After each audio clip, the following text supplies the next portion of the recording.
peux parler un petit peu de l'anecdote que tu m'as citée avant le podcast, quand tu étais plus jeune, qui t'a marqué et qui a fait que tu as pris cette décision, Ah oui, oui, oui. alimentairement parlant? Alors, tu sais, je suis d'origine antillaise et je me rappelle, on allait aux Antilles étant jeune et puis ma mère elle m'a dit, bon Philippe, viens là, faut aller tuer la poule, faut que tu sois un homme. J'ai dit, ah bon, Tu avais quel âge là? bon, je devais avoir 13 ans, 14 ans, quelque chose comme ça. Peut-être un peu plus jeune. Ma grand-mère maternelle avait une ferme avec plein d'animaux. Sans compter qu'une fois même un de mes oncles m'avait enfermé dans là où il y a tous les porcs. Je me rappelle, j'ai pleuré comme pas possible. Bref. Et ma mère me dit, viens, faut que tu sois un homme. On va tuer la poule. J'ai fait, ah bon, être un homme, faut tuer une poule pour être un homme? D'accord. Alors on y va, on la prépare, on la saucissonne, tout, pour pas qu'elle s'envole, qu'elle parte. Mais l'animal, il sent qu'il va se faire tuer.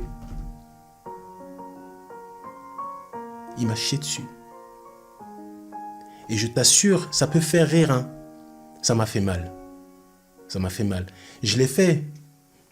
Je lui ai passé le coude sous le cou, tu vois. Enfin, ma mère me dit, tiens-la bien, tiens-la bien. Mais franchement, ça m'a... Comme je te disais, les blessures d'âme, ça en fait partie. Je l'ai guéri, je suis devenu vegan, tout simplement. Maintenant, encore une fois, je vais jamais dire à quelqu'un, ne mange pas de viande, ne fais pas ci. On est tous différents. Bientôt, on sera 8 milliards de personnes sur Terre. Il y a 8 milliards de façons de penser. Et il n'y en a pas une qui est meilleure qu'une autre. Tu vois? Mais il faut être conscient quand même de ça. Est-ce que toi, tu es capable de prendre un animal, de le tuer, etc., etc., etc. Moi, personnellement, non. Je n'en suis pas capable. Pourquoi? Je suis vegan. C'est pas pour la planète, etc., etc. Non, c'est pour l'autre. C'est pour l'individu. Un animal, pour moi, c'est un être vivant. J'ai les discours, hein. Ouais, mais la plante, elle vit aussi. Oui, mais sa fonction première, c'est ça, c'est de nous donner, ne serait-ce que respirer. Voilà. Mais voilà quoi. Moi, je pourrais pas. Je pourrais pas. Ok. À quoi ressemble ton régime alimentaire? Alors, je me supplémente énormément. Je me supplémente énormément. La protéine, déjà c'est un défaut de langage, on dit qu'on a besoin de protéines. On n'a pas besoin de protéines concrètement parlant, on a besoin d'acides aminés. Et les acides aminés, en fait, c'est les briques et le ciment qui forment l'être humain. On va manger de la protéine et le corps, il va la synthétiser, il va la transformer en acides aminés. Donc concrètement, on n'a pas besoin de protéines, on a besoin d'acides aminés. Sachant cela, il y a quand même des acides aminés qui sont essentiels, que le corps ne peut pas produire, qu'on va retrouver dans l'alimentation. Tout ce qui est fruits et légumes, il y a de la protéine de partout. Dans la viande, dans le lait, dans les végétaux. Sauf que dans les végétaux, elle est en moindre quantité. Alors, ils ont diabolisé le soja par rapport aux œstrogènes, sachant que les œstrogènes, il y en a de partout. Il y en a dans les lentilles, il y en a dans l'ail, etc. C'est pour ça qu'il faut manger riche, varié et sain. Il faut manger de tout. C'est pas le fait de manger que de la viande, que des abats, par exemple. Les abats, ils sont riches en tout ce qu'il y a dans la moelle osseuse, tu vois, j'ai oublié le terme exact, mais c'est riche en nutriments. C'est pas en ne mangeant que des abats que tu vas développer ton taux de testostérone. Le trop tue le trop. C'est pas en mangeant que du soja que tu vas te nourrir. Parce que dans le soja, en fait, il y a tous les acides aminés dits essentiels. Les BCAA, les fameux BCAA. Oui.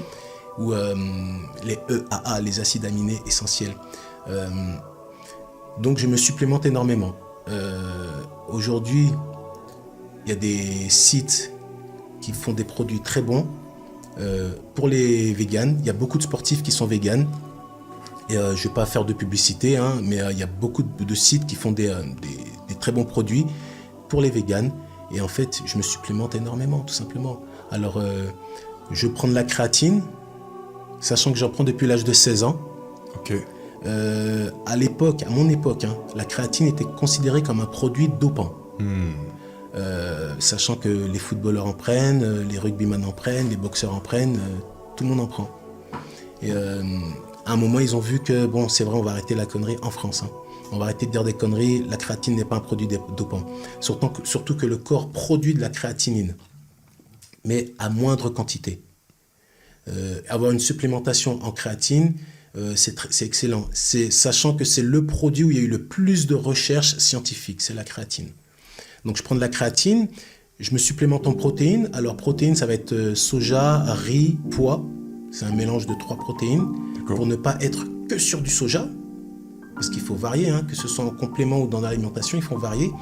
Je prends des acides aminés, BCA et EAA. Ok. Et je prends d'autres produits, je dirais naturels, comme l'ashwagandha, le tribulus terrestris, etc. Plein de produits comme ça, que j'achète chez un naturopathe, chez un herboriste. Voilà, c'est des produits vraiment naturels, D'accord. 100%. Tout ça, bien sûr, ça a un coût. Et je vais faire un rebond là-dessus sur la vitamine B, surtout la B12. Alors, on nous a dit que tous les véganes étaient en manque de B12. Il y a des personnes qui sont au Tibet, qui sont véganes, ils n'ont pas de carence en B12. Ils sont vraiment véganes. Et sachant que la vitamine B12, c'est une bactérie. Sachant que les carences en vitamines, en oxydants, c'est pas la vitamine B, c'est le fer et la vitamine D. Donc on nous a diabolisé comme quoi il faut prendre de la B12 parce que si tu manges pas de viande, etc., tu auras des problèmes. Non, c'est faux, c'est faux.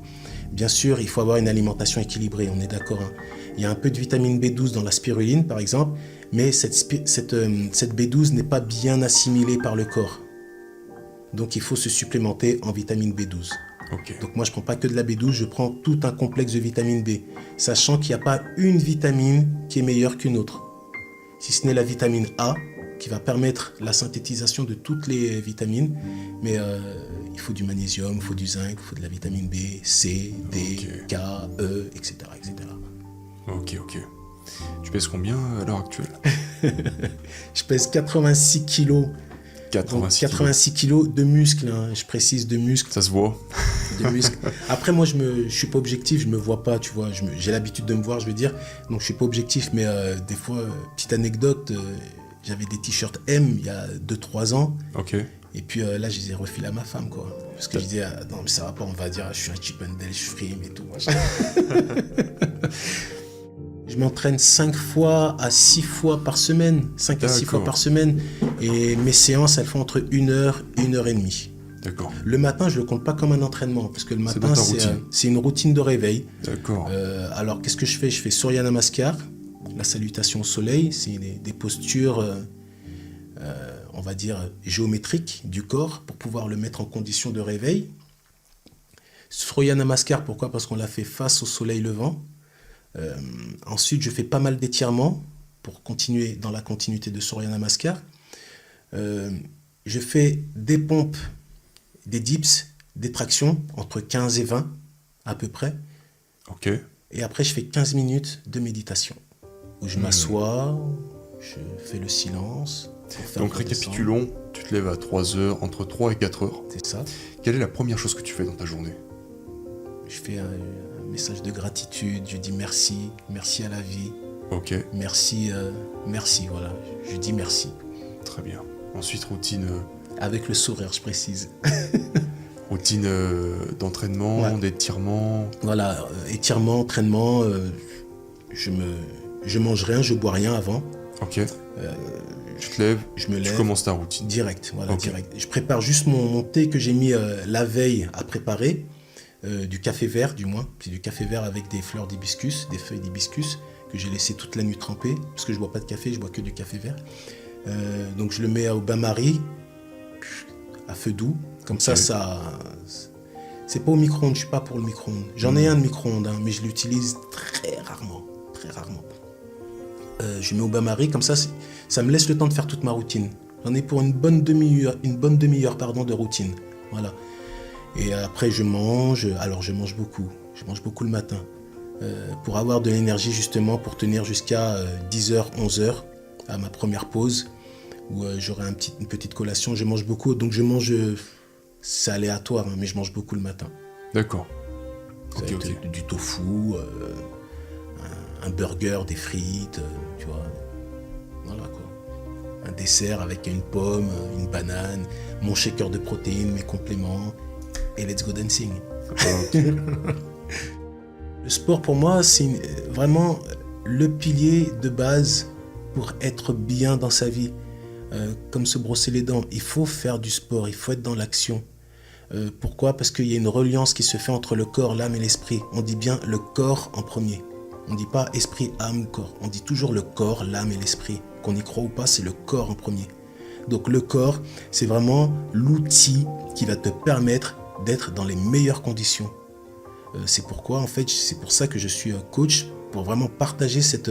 Parce que pour moi, ça coule de source. J'en suis la preuve vivante. Je vais avoir 52 ans. Personne n'arrive à me donner mon âge. Personne. Hein. Je dis bien personne. Quand je dis mon âge, les gens me disent, elle est où la caméra? C'est pas vrai. Ouais. J'ai un peu de poils blancs, tu vois, mais c'est pas... Là, j'ai la casquette, mais j'ai pas de cheveux blancs, tu vois. Donc, c'est clair qu'il y a l'épigénétique. Il y a la génétique qui joue un rôle. Mais il y a l'épigénétique qui vient réconforter ce que je suis en train de te dire. C'est-à-dire que tu peux bien vieillir. Tu vas pas rajeunir, parce qu'on y va en descendant, mais tu vas pas mal vieillir. Donc ça passe par le sport. Il faut que le corps soit en bonne condition. L'alimentation aussi, mais voilà, l'épigénétique, en gros, il a été prouvé que les télomères, c'est les connexions neuronales. Avant, on disait tu perds des neurones chaque jour de ta vie, tu perds des neurones. C'est faux. Il a été prouvé scientifiquement que les télomères, c'est les connexions neuronales. On les stimule en fait avec une activité sportive, mindset constructif, alimentation saine, etc., etc. Donc tout ça passe par le sport. Donc le pilier, je réitère, je maintiens, je persiste et je signe, c'est le sport.